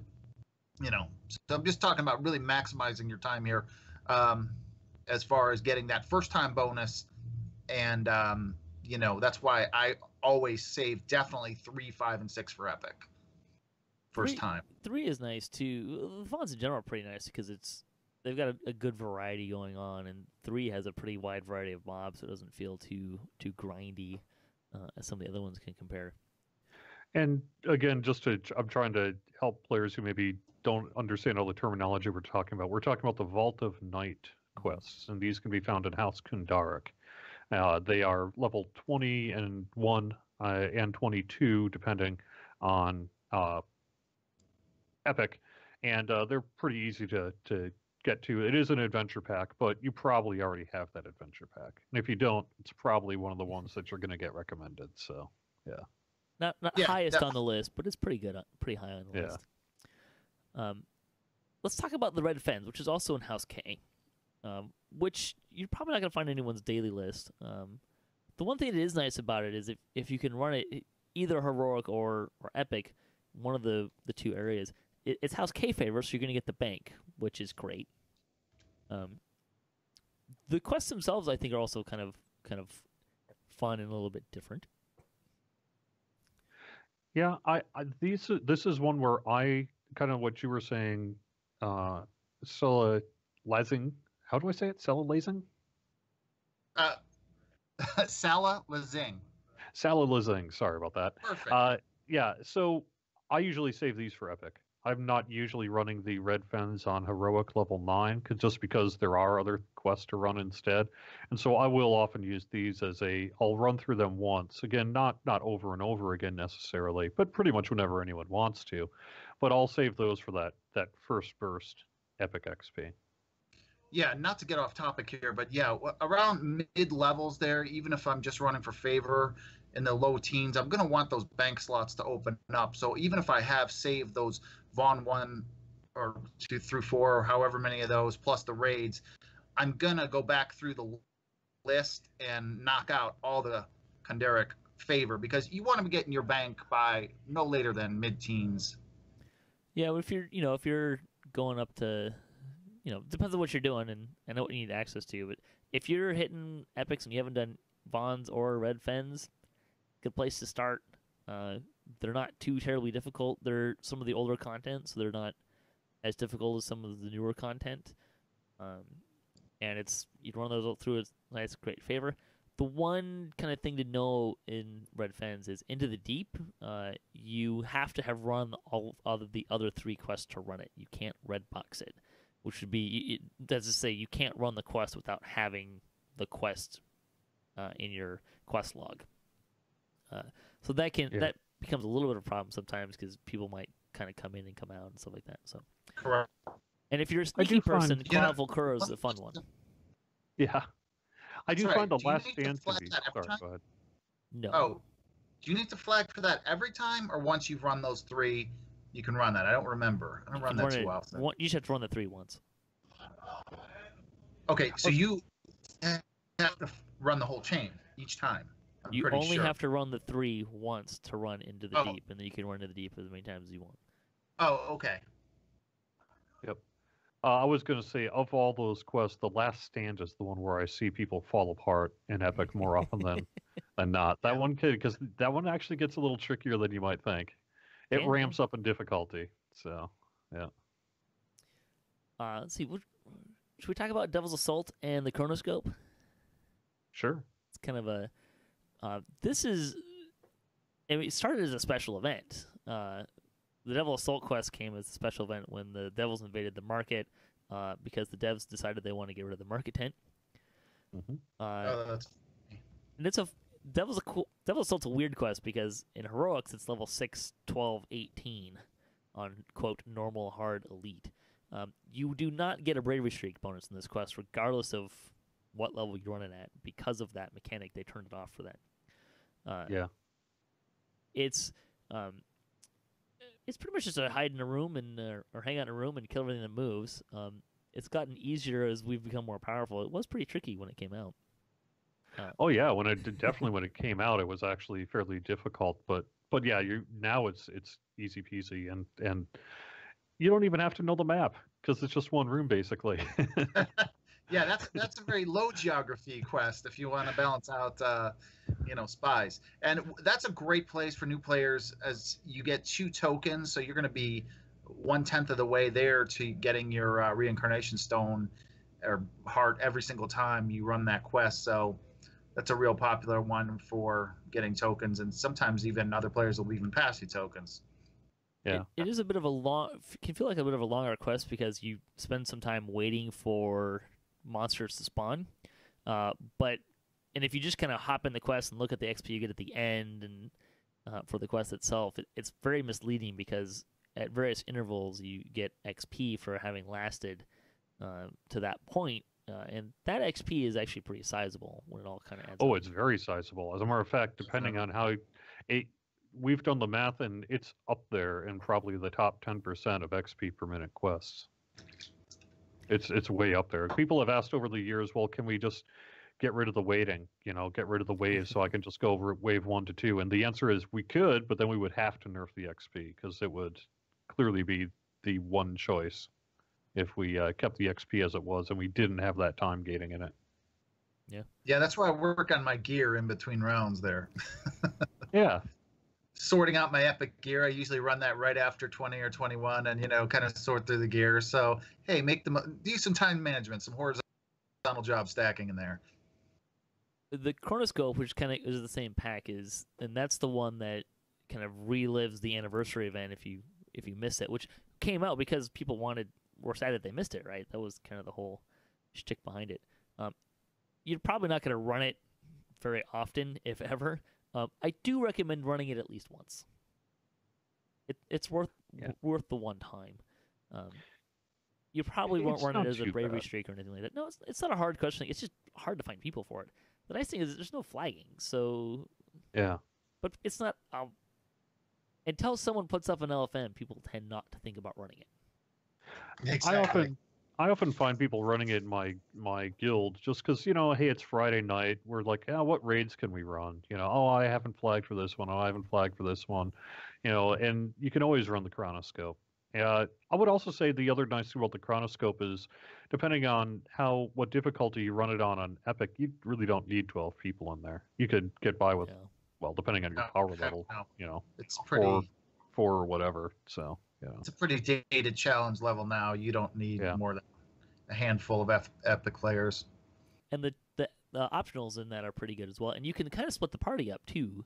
I've seen some parties just go right when they start, they'll go in and start clearing the central area to kind of get those optionals as more people are coming in. At which point they're ready to do the boss fights and kind of knock it out pretty quick. I wanted to, if we're ready to move on, I would like to raise a question, the thing about the lead up into Menace of the Underdark. So those are good ones too. They are. And that's, I think, our next set of things to go for. So, if Menace of the Underdark came out along with the bump above level 20. And so with it came these quests to flag for, at the time, the Caught in the Web raid and all that. But these are also good, easy quests to farm for XP at level 21 and up. They're also an Evening Star, and, depending on the group, you can tear through them pretty good. So, are we talking about the Lords of Death series or the Chain 1 series? Well, frankly, I was talking about the whole shebang, because you can start in the Eberron side, do like Lords of Dust, Spinner of Shadows, which you maybe already did in the heroic levels to get to Evening Star, but you'll be running those on Epic too. And then once you get in there, you'll see there's the first pack, which is like, the stuff in the King's Forest, and then Battle for Evening Star. All of those are great XP, relatively quick runs. Yeah, challenging, but not too challenging. They're pretty flexible, and you probably will want to run them a bunch. So yeah, the Lords of Dusk, quick fact check, Lords of Dusk actually came out before Menace of the Underdark came out. It was the pack, the adventure and update immediately before. It was the teaser, as it were. Yeah, it was the prologue as it was. Yeah, this is an interesting one because a lot of people like to run this in heroics as well. Yeah, and it's a tricky one to kind of figure out when to run it. My solution to, do I run it at level 16 range or level 21 range, is, do I find a group at level 16? Is that what people are running, or are they running at level 21? Just because it's nice to get it knocked out of the way, just so you can get to Evening Star a little easier. If you don't have, especially if you don't have a key and some other things that kind of come into that. it is definitely worth noting that both Lords of Dust and Menace to the Underdark Chain 1 apply for sagas, which could be an extra bump in XP if you kind of crank them all out. Yeah, you'll probably be running it for that, if nothing else. Yeah, I never have luck with the sagas. There always seems like there's a missing link or something. But hey, Giant Hold, that's easy. But those real long sagas that you pick up in Evening Star, I never complete them. It is mentioned in the chat that it's better to run them at level 16 because most of the pickup groups tend to be running them on normal. For Lords of Dust, I would say that's definitely true because it's a pretty popular token run to get tokens of the 12 for Hearts of Wood and everything like that. I would say Servants of the Overlord, it's less so now, but the Dust series, Lords of Dust is always pretty easy except for the end boss, who hits like a truck. Servants of the Overlord and Spinner of Shadows are probably the two outliers for me in terms of difficulty relative to the level and what else is available. Servants of the Overlord isn't necessarily really hard, but it's longer. And the drow can give people a lot of trouble, especially if you're like a DC caster. So the spell penetration becomes problematic. In that quest. Definitely. And Lords there's the reavers and stuff like that. Lords of Dust can be really quick, though. If you've got a good group with you, I've seen people tear through that in 5 minutes. So the Servants of the Overlord and Spinner of Shadows get a little bit more challenging, and I would say are probably the two more challenging quests out of everything that's available at level 21. The only thing that kind of jumped out to me is maybe close that would be Into the Deep, and it's mostly because of a couple of fights in the end fight, and depending on how coordinated you are. So, it's not saying that they're necessarily very difficult, but if you cruise through Lords of Dust on say 5 skulls. Don't necessarily assume that you're going to cruise through Servants of the Overlord or Spinner of Shadows on 5 skulls either. Definitely not. That said, I believe Servants also does have some of the best XP per minute if you are, a bit of a power gamer zerger. So, let me make a quick jump in here. A contemporary piece of advice that I just came up with since the Ravenloft update. That you can now run. A good thing to run now is at around 2021 is Amrath, because you're getting the power of your Epic Destiny, so the quest is a lot easier, and you're building up your Y favor, and now you can feed those. You always get a named item, so you can feed your sentient weapon. There's multiple reasons now to run Amrath. XP, especially 21, 22. I think the quests are actually base level not base They're level. 19. But we actually talked about them on our 19 to 20 episode. But I'm saying now that sentient weapons are out, that's a good place for sentient food, is my point. Lords of Dust actually has a lot of. The downside is they're not epic items because you have to get the scroll, seal, and shards. There's no way in the world I'm going to chug some of those epic from scroll, seal, shard items into a sentient weapon. To feed it to the weapon. That's not a good idea. But again, if you're tearing through Lords of Dust in 5-7 minutes, you'll have 2 or 3 at least, maybe more named items, and it doesn't hurt. The other thing I would point out is in terms of if you are a free-to-play player, the Lords of Dust, Servants of the Overlord, Spinner of Shadows, that is all free. Yes. So out of all these quests, most of these are in adventure packs, except for that one. That is a free option for you at epic levels. I think it's the only free option at this range. Yeah, I think so. When you get into the Menace to the Underdark Chain 1, they're pretty quick, which is great. Impossible Demands and Unquiet Graves are actually also pretty popular for seed farming if you're level 30 and need to get seeds. Say the Lost Thread's kind of the one that's going to take a little bit longer out of that chain. People tend to run it in, quote, chain order that you don't really need to other than Battle for Evening Star, which is another one that you actually have to. You can't red box Battle for Evening Star, which is important to note as well. But the Lost Thread's a good one if you maybe are out of XP pot and are ready to drink another one. That's a good quest to run and then chug the XP pot at the end. Exactly. Uh, Yeah, I think people run them in order because they're easy to run to, because there's no teleporter to those. Not really. No. Um, the last, they're all, you can run straight to any one of them, but there is kind of a sensible way to run between them. And you grab a couple explorers and a few. I mean, typically that's the reason I'm thinking people are running to those quests in order. We've gone through just about everything, haven't we? Yeah, the one that we haven't talked about at level 21, which leads into level 22, is Offering of Blood, which is in the Sands of Manectarin. Just the flagging quest you can run on epics. The walk-up ones you can't run on epic, but Offering Blood is level 21. The rest of them, Assault on the Demon Queen, Chains of Flame, Chamber of Ryum, and Zawabi's Revenge, which is the raid, are all level 22. You probably won't run into people running the raid for XP. No. No. Mostly because, although it's actually not bad, it really isn't. I would say the reason for that mostly probably has to do with Chains of Flame, which you may have heard the moniker Chains of Pain. Yeah, that's a tough one. It's Chains of Flame is easy. It is a little bit on the longer side, but it's on the longer side, and I think the reason why it has a lot of people not really caring for it is it's not a very linear quest, or at least there's a lot of backtracking, so it's easy to get lost. And it's worth noting in epics, the Sands quests are probably the most different out of any quest or chain that has both heroic and epic, because they went back and added a few things, and one of the things they added with Chains of Flame is air elementals and air jets on skinny walkways above large, deep lava pits. Yeah. Which is not exactly a player's. I actually like Chains of Flame. I know it's a lot of people like to complain about it, but I actually like it quite a bit. So it's really not bad. I think similar to the Vaughn ones, I think all these desert quests are must runs in terms of XP for low level stuff. Chains of Flame is definitely another one that if you need to drink an XP pot, but not quite yet, it's a good one to run and drink an XP pot at the end. Offering of Blood is pretty fast.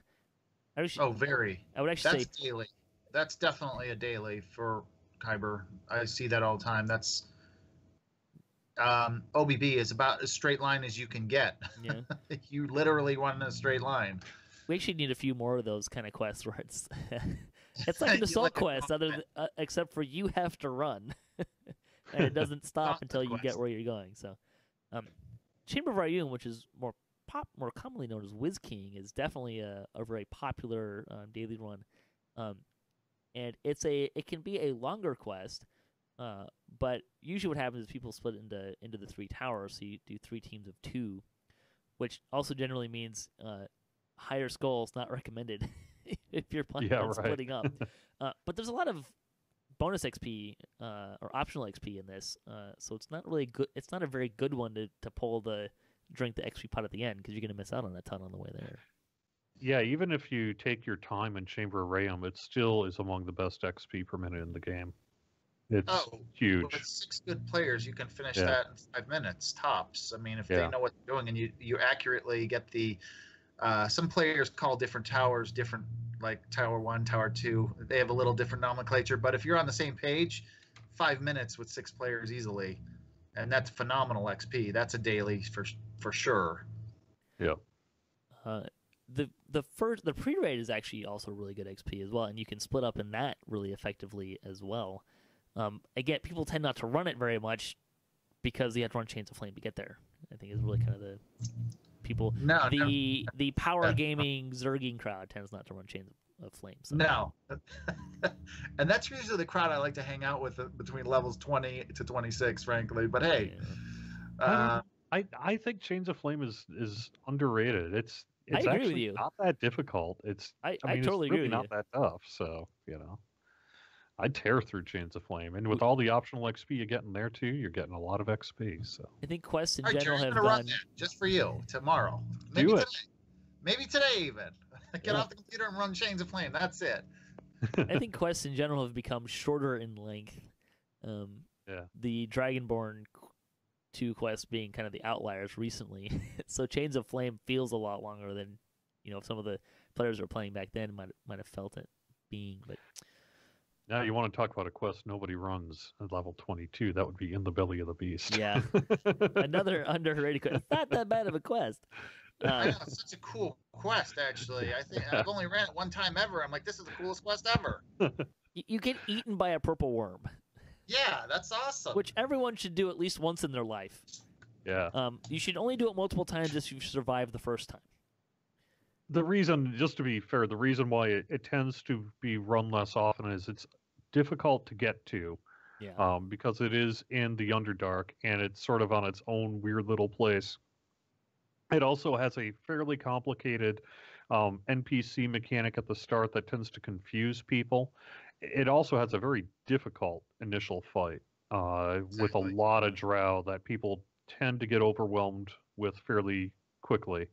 And so just a combination of all those factors, people tend not to run it so much. And you also don't need to run it for any like sagas or anything like that. So it's all...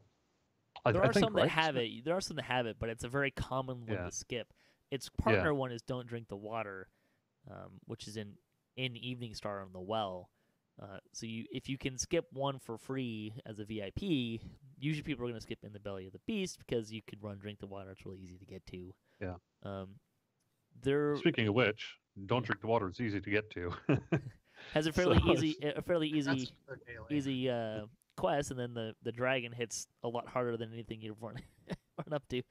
I've seen groups cruise through that quest and then get to the dragon and get squished pretty good. Yeah, it's always pretty entertaining. But yeah, that's kind of a daily also. I mean, if you've got a good couple ranged people on that, that's not too bad. The melees are going to get knocked down, but on that dragon, and you also need acid resist, I believe. But that's a good quest, certainly for daily stuff. And don't you get the green dragon scale in there also? You're guaranteed. Sometimes. You're guaranteed to get that. Are you guaranteed? They're not guaranteed. They're pretty rare. No, it's not guaranteed, but it is. If you are farming it daily like that, that is probably one of the better ways to get those green dragon scales. And the armor's pretty good there too. Let's talk about the second chain, which is in Shindelrun, which is through the Underdark. This is you have to run there. These quests used to be, I mean, House of Rusted Blades used to be like the rinse repeat quest for XP. Yeah, exactly. And that got nerfed, and people stopped going there. Oh, and then there was also the repeat Ransack came out shortly thereafter, which pretty much killed the House of Rusted Blades marathons. Thank the Lord. Yeah, exactly. I mean, it was convenient, but not good for the soul. That was Here's like the challenging. LFM. Here's the thing, though. If you're not a veteran and you weren't there during those times, it's actually a moderately complicated quest to figure out. I see a lot of newer players, first-time players feel really lost in these Shindelrun quests, and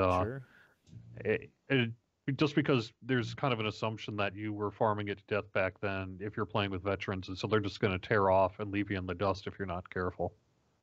The thing with the Shindelrun quests is they all kind of have like a mechanic that you kind of got to figure out or kind of understand what's going on. Like they're not really straightforward quests. You got to go here and do this and run back to where you were and do something else and kind of like that. So it can be pretty easy to get lost in those or not really know what you're doing and need to do and where to go. They're all kind of unlinear.